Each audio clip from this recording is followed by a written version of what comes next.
The July heat made everything worse. I stood at the edge of my parents' backyard watching my brother Marcus flip burgers while his wife Jennifer arranged potato salad. Their 3 kids ran around the lawn. My sister Amanda sat in a lawn chair scrolling through her phone. This was the annual Thompson family barbecue. Everyone came. The same faces, the same conversations, the same barely concealed judgment when they looked at me. I was 31 years old. And in their eyes, I was still the family disappointment. "Sarah, honey, could you bring out the condiments?" Mom called from the kitchen window. I nodded and headed inside, grateful for a moment away from the crowded yard. When I returned with mustard and ketchup bottles, Marcus was holding court near the grill, telling some story about his latest promotion at the marketing firm. Everyone listened with appropriate admiration. Jennifer touched his arm adoringly. Their oldest son, 12-year-old Tyler, stood beside his father with that same self-satisfied expression Marcus always wore. I set the condiments on the table and reached for a paper plate. "Charity cases eat last," Tyler announced loud enough for everyone nearby to hear. He grinned at his siblings who giggled behind their hands. The conversation didn't stop exactly, but it faltered. A few people glanced over, then quickly looked away. Marcus heard his son but said nothing, just flipped another burger with a slight smile playing at his lips.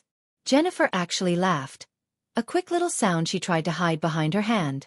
My father, standing near the cooler with a beer, met my eyes for a second. He looked away first. I held Tyler's gaze for a moment. He was 12. He'd learned this somewhere. Kids don't invent casual cruelty on their own. They absorb it from the adults around them. "Understood," I said quietly. I set the empty plate back on the stack and walked toward the side gate. "Sarah, don't be dramatic," Amanda called out. I didn't answer. The gate clicked shut behind me, and I heard someone laugh, the sound carrying on the hot summer air. My apartment was 40 minutes away.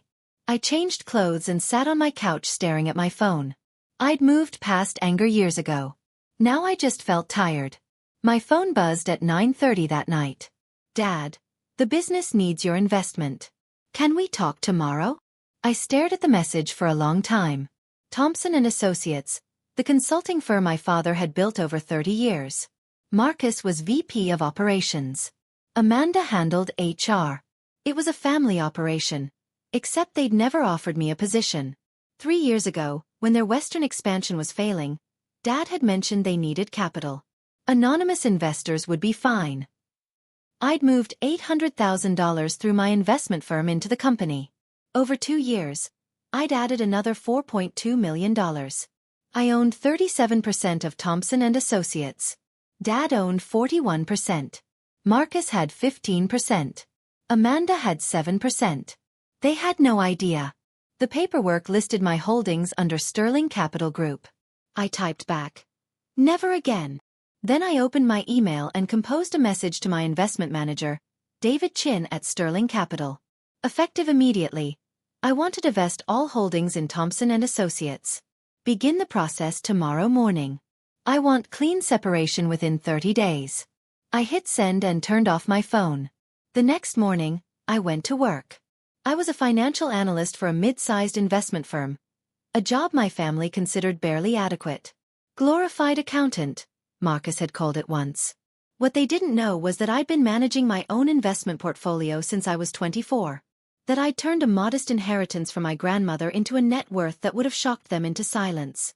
My phone stayed off until lunch. When I turned it on, there were 7 missed calls from my father and 4 from Marcus. 11 text messages. I deleted them without reading and called David. "It started," he said without preamble. "I contacted their primary accountant this morning with notice of intent to divest. Per the shareholder agreement, we're required to give them first right of refusal on the shares, but at fair market value. I had an independent valuation done last month.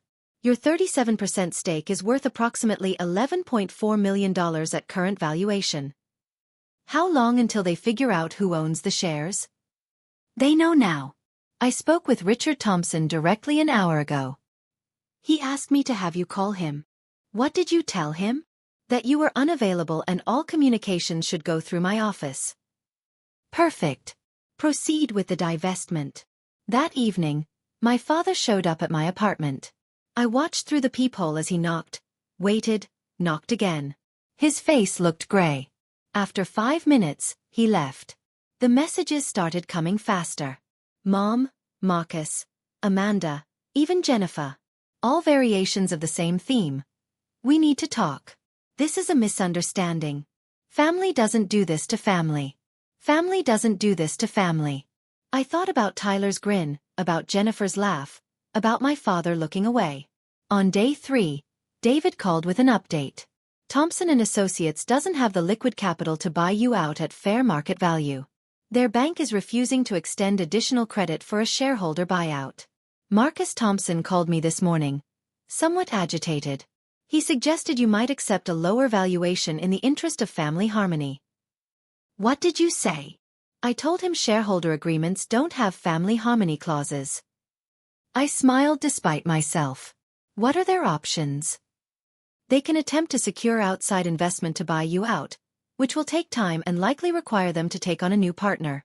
They can attempt to secure a business loan using company assets as collateral, which their bank has already indicated is unlikely given their current debt load. Or they can find another buyer for your shares, which means bringing in an outside investor who might want board representation. How long can this process take given their financial situation? Could be 60 to 90 days to resolve. In the meantime, you still own 37%, which means they can't make major business decisions without your approval. Make sure they understand that last part. On day 5, my mother came to my office. The receptionist called back, uncertain. There's a Patricia Thompson here. She says she's your mother. Tell her I'm in meetings all day. I watched from the conference room window as Mom stood in the lobby, her purse clutched in both hands, looking smaller than I'd ever seen her. After 20 minutes, she left. The messages shifted tone. Anger crept in. How could I do this? After everything they'd done for me? Did I know what this would do to the business, to their employees, to the family? I didn't respond to any of it. On day 8, Marcus showed up at my apartment building. He waited in the parking lot for 3 hours. I stayed inside, watching from my window as he paced, made phone calls, sat in his car with his head in his hands. Eventually, he left.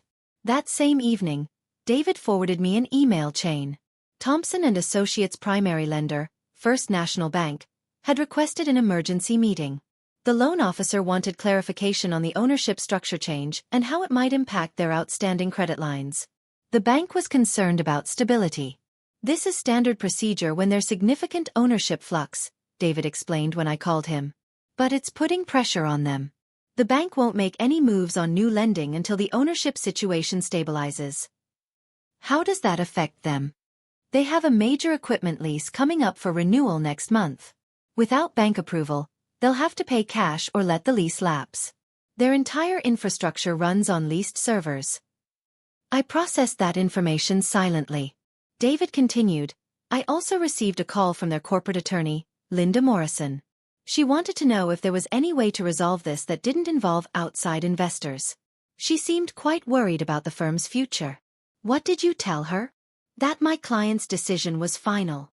On day 10, Amanda managed to corner me at a coffee shop near my office. I didn't see her until she was already sitting across from me. You're destroying Dad's legacy, she said without preamble. Her eyes were red. Over a stupid comment from a child. This isn't about Tyler. Then what is it? About money? Because we can work out a payment plan. We can find a way to buy you out that doesn't involve selling to vultures. It's not about money either. Then what? I looked at her directly. I want you to think about every family gathering for the past 10 years. Every dinner, every holiday, every barbecue. I want you to count how many times someone made a comment about my job, my apartment, my life choices. I want you to remember how many times you laughed along or said nothing or told me not to be so sensitive. We were joking. You were joking. I was being erased.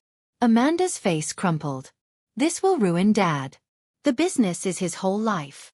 He should have thought about that before he taught his grandson that some family members are worth less than others. She left without another word. The deal with Westmore Partners closed on day 28. I received a wire transfer for $10.8 million. David sent me the final paperwork and a brief note, clean separation achieved.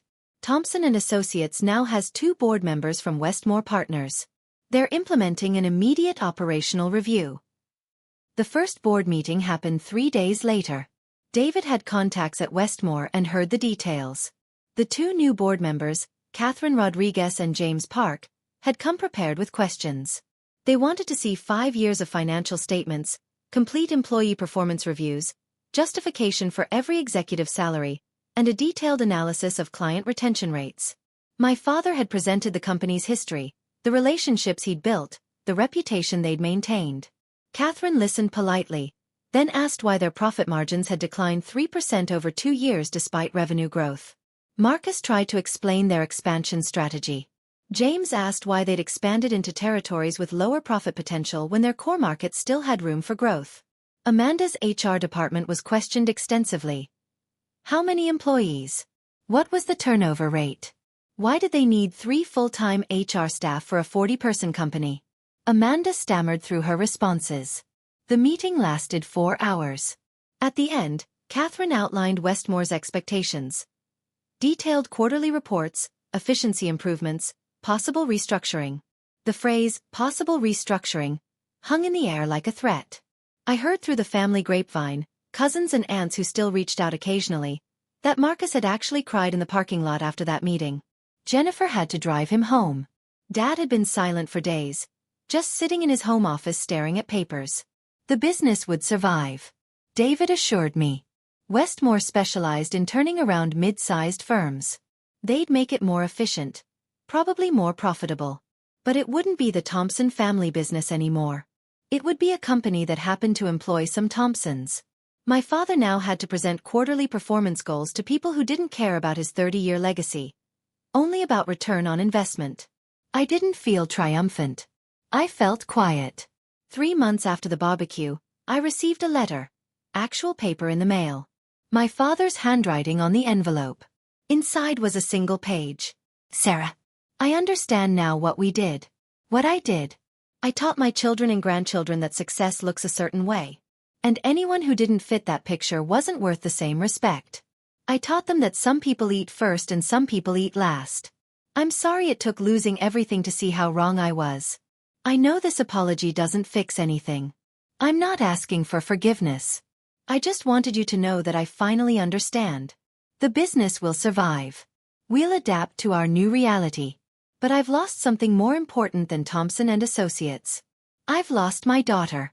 That's my fault, not yours. I hope someday you find peace with whatever you decide about us. Dad. I put the letter in a drawer and didn't respond. 6 months later, Tyler sent me a message on social media. Just 3 words. I am sorry. I stared at it for a long time. He was 13 now. Maybe old enough to understand. Maybe not. I typed back, thank you for saying that. It wasn't forgiveness. It wasn't reconciliation. It was just acknowledgement that words matter, that cruelty has consequences, that charity cases sometimes hold all the cards. I never went back to another family barbecue. But sometimes late at night, I thought about what David had said about family harmony clauses. How shareholder agreements are built on clear terms and fair valuations, not on blood relations and assumed loyalty. Maybe that was the lesson. Maybe the real charity had been mine all along, pretending that their version of family was worth the price of my dignity. I'd stopped paying that debt. And I'd never been wealthier.